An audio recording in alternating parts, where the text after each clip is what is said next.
રાજકોટના ઉપલેટા શહેરના ખાખીજાડિયા રોડ પર એક અજાણ્યા વ્યક્તિની લાશ રોકડામાં તરતી જોવા મળતા ચકચાર મચી છે. અજાણી લાશ દેખાઈ હોવાની રાહદારીઓને જાણ થતા લોકો એકત્રિત થયા હતા. ઘટના અંગેની જાણ થતા ઉપલેટા પોલીસનો કાફલો દોડી આવ્યો હતો. પાણીમાં રહેલ લાશને સ્થાનિક તરવૈયા અને પોલીસ અને આસપાસના લોકોએ બહાર કાઢી હતી. ત્યારબાદ આ લાશ ખોવાઈ ગયેલી હોવાનું જાણવા મળ્યું હતું.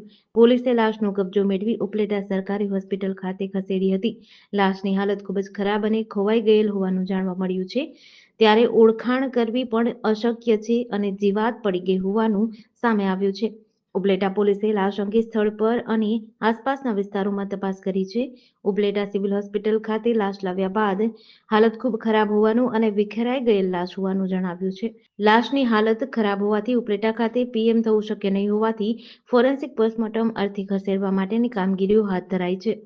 જેડીસી ન્યૂઝ સાથે વિપુલ ધામેચા, ઉપલેટા.